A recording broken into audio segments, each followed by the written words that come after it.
একটা মায়ের বাচ্চা ডেলিভারি করতে 8 মাস 9 মাস কি যে কষ্ট। মনে হয় যে একটা বস্তা নিয়ে উনি টয়লেটে ঢুকেন, বস্তা নিয়ে কিচেন রুমে রান্না করেন, কি যে কষ্ট হয় এটা উনিই বোঝেন। এখানে আমরা অলমোস্ট সবাই নর্মাল প্রসেসিং এ পৃথিবীতে এসেছি। 2-4টা ছোট বাচ্চা থাকতে পারে, সিজারিয়ান বেবি। আগে সিজার টিজার ছিল না, নর্মাল প্রসেসে হইতে হবে। চিল্লা এখন ঠিক কিনা? এখন এই থেকে সিজার ফিজার আসছে। তো নর্মাল প্রসেসে কোনো মা যদি বাচ্চাকে ডেলিভারি করে, চিকিৎসা বিজ্ঞান বলে একজন সুস্থ মানুষ 45 ইউনিট পেইন একবারে সহ্য করতে পারে। ব্যথার তীব্রতা 45 ইউনিট হলে সহনীয়।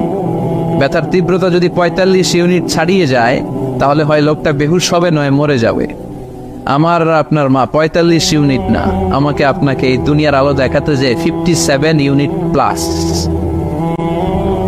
57 ইউনিটেরও বেশি ব্যথা সহ্য করেছিলেন ওই দিনে বা ওই রাতে যেদিন আমি দুনিয়ায় এসেছিলাম। যেটা আমার দেহের কোনো হাড্ডি, দেহের হাড্ডিগুলো কোনো অ্যাক্সিডেন্টে 20টা হাড্ডি একসাথে টাস করে ভেঙে গেলে যে ব্যথা, তার চেয়েও বেশি ব্যথা। চিল্লায় বলেন আল্লাহু আকবার। এজন্য বিশ্বনবী বললেন লাউ কাতাআতা জিলদাক, তোমার চামড়াগুলো কেটে রোদে শুকিয়ে মায়ের পায়ের যদি 2টা জুতাও বানিয়ে দাও, ওই ছোটবেলা যে কত দুধ মায়ের বুক থেকে খেয়েছো, একটা ঢোক দুধের সুদ আদায় হবে।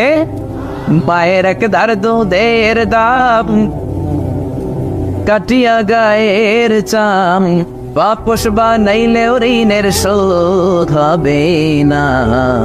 এমন দরদি হবে কেউ হবে না আমার মা গো। এমন দরদি হবে কেউ হবে না আমার মা গো। ঠিকই না? এজন্য মায়ের দোয়ার দরকার আছে না নেই? মায়ের দোয়া কিন্তু বড্ড ডেঞ্জারাস। মা দোয়া করলেই করো। বুলেট মারলে বুলেট মিস হতে পারে, ড্রোন হামলা করলে মিস হতে পারে, মিসাইল ক্ষেপণাস্ত্র নিক্ষেপ করেছেন মিস হতে পারে, কিন্তু মায়ের দোয়া মিস হবে? আরেকটা মজার বিষয় হচ্ছে মায়ের দোয়া যেমনি কবুল, বদদোয়াও কবুল। বদদোয়া শুধু যদি দোয়া কবুল হইতো তাহলে সমস্যা নেই, দোয়া করে না খালি বেলনি, কিন্তু বদদোয়া করলেও কবুল। মুসা আলাইহিস সালাম আল্লাহরে জিজ্ঞেস করলেন, আল্লাহ ভাইয়া কোন জালিসি ইয়াউমাল কিয়ামত, আল্লাহ কিয়ামতের দিন জান্নাতে আমার সাথী হবে কে? আল্লাহ বললেন জালিসুকা ফিল জান্নাতি জাজ্জার, মুসা তোমার সাথী হবে একজন কসাই। সুবহানাল্লাহ পড়বেন না? মুসা আলাইহিস সালাম বললেন, আল্লাহ কোন নবী আমার সাথী হবে না, কোন ওলি আমার সাথী হবে না, কোন সুহাদা আমার সাথী হবে না, কোন সালেহ ব্যক্তি আমার সাথী হবে না, কসাই কেন সাথী হবে? আল্লাহ বললেন মুসা নিজে যাও কসাইয়ের দোকানে যেয়ে দেখো কেন সাথী হবে। সাইয়েদনা মুসা আলাইহিস সালাম ছদ্মবেশে কসাইয়ের দোকানে গেলেন। সারাদিন ছদ্মবেশে দাঁড়িয়ে দেখলেন স্পেশাল কোনো আমল দেখা যায় না। সারাদিন গোশত কাটে, গোশত বিক্রি করে, দিন শেষে দোকান বন্ধ করে একটা প্যাকেটের মধ্যে ভালো কিছু গোশত নিয়ে বাড়ির দিকে ফিরে। বাড়িতে ঢোকার পর সাইয়েদনা মুসা আলাইহিস সালাম ঘরের মধ্যে কড়া নাড়লেন। কসাই বলে মান আনতা, তুমি কে? মুসা আলাইহিস সালাম বললেন আমি মুসাফির, থাকার জায়গা নাই, খাওয়ার জায়গা নাই, তোমার বাড়িতে যদি রাত্রিবেলা আশ্রয় দাও রাত্রিবেলাটা কাটিয়ে সকালবেলায় চলে যাব। কসাই বলে আহলান ওয়া সাহালান, আসেন বসেন। সাইয়েদনা মুসা আলাইহিস সালামকে বললেন এই ঘরে বসে থাকেন, পাশের ঘরে আমার কাজ আছে, কাজ সেরে আসবো। সাইয়েদনা মুসা আলাইহিস সালাম গভীরভাবে লক্ষ্য করলেন পাশের ঘরে মাচা এক বৃদ্ধা মহিলা।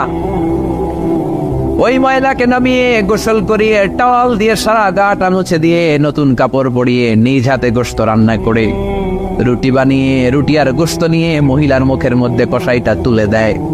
মহিলাটা আনন্দে রুটি আর গোশত খায় আর হাতটা তুলে আঁচলটা বিছিয়ে বিড়বিড় করে কি যেন দোয়া করে। ওই মহিলাকে খাইয়ে সাইয়েদনা মুসা আলাইহিস সালামের জন্য খাবার এনে কসাই বলে মুসাফির তোমার আমি চিনি না, তুমিও আমারে চিনো না, কিন্তু তুমি আমার মেহমান। এই নাও রাতের খাবার খাও, খেয়ে ঘুমিয়ে যাও, সকালবেলা তুমি যাবে তোমার রাস্তায়, আমি যাব আমার দোকানে। সাইয়েদনা মুসা আলাইহিস সালাম বললেন আমি এই খাবারে ততক্ষণ পর্যন্ত হাত দেব না যতক্ষণ না বলো এই মহিলাটাকে। কসাই বলে হাদিহি উম্মি, এই মহিলাটা হলো আমার জনম দুঃখিনী মা। এই দুনিয়া এই মা ছাড়া আমার কেউ নাই, আমি ছাড়াও আমার মায়ের কেউ নাই।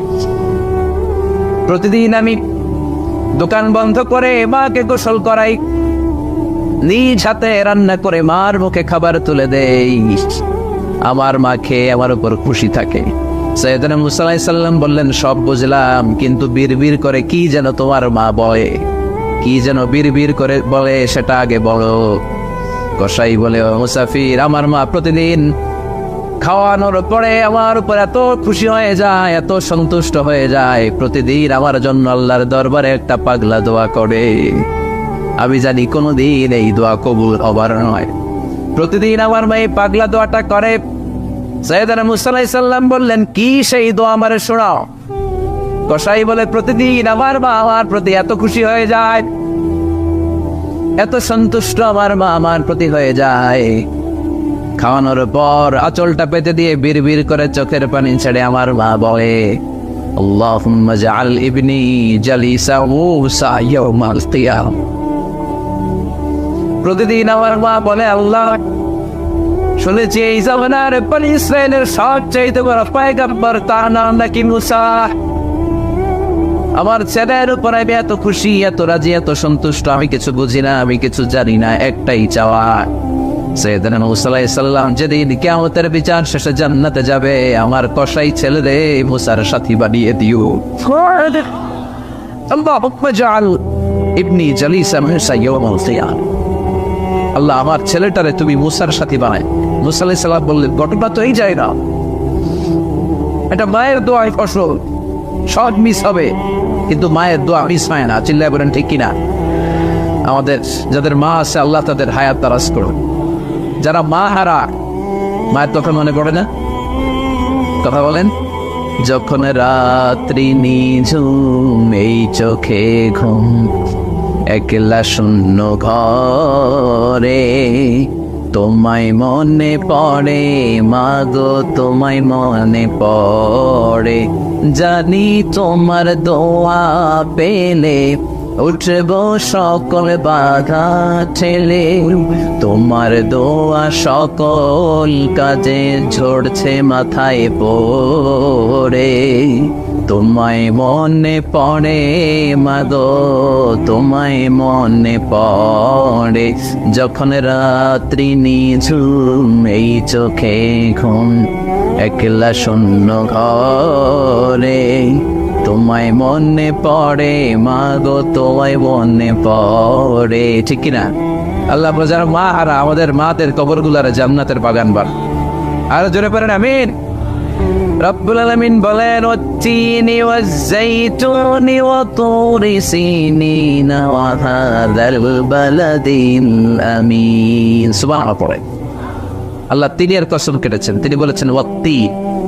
আওয়াজ করে বলেন, কি বলেছেন? তিনের কসম, ডুমুর ফুলের কসম। আমাদের দেশের ডুমুর একরকম, কিন্তু আরব দেশের ডুমুর খুব সুস্বাদু। সাদা ডুমুর, কালো ডুমুর আছে, সাদাটা খুব মিষ্টি হয়। এই ডুমুর ফলের সিদ্ধ রস খেলে ওই ব্যক্তির ডায়াবেটিক্স হয়। আলহামদুলিল্লাহ পড়ে। ডায়াবেটিক্স বাংলাদেশে আছে না নেই? বাংলাদেশের জাতীয় রোগ হয়ে গেছে এখন ডায়াবেটিক্স, ঠিক কিনা? এই ডুমুরের সেদ্ধ রস খাবেন, ডায়াবেটিস ভালো হয়ে যাবে ইনশাআল্লাহ। অনেক নারীদের বোনদের ইররেগুলার পিরিয়ড হয়, অনিয়মিত মাসিক, এই সমস্যা অনেকের আছে না নাই? আমার বোনেরা যাদের এই সমস্যা, আপনারা ডুমুর ফল সিদ্ধ করে খাবেন, আপনাদেরকে আপনাদের মাসিকগুলার নিয়মিত বানাই দিবে কে? এই ফল খেলে স্ট্রেংথ এন্ড স্টেমিনা হয়, কারণ এই ফল জান্নাতের ফল। এই গাছ জান্নাতের গাছ, the tree of fig, the tree of heaven and paradise. ফালা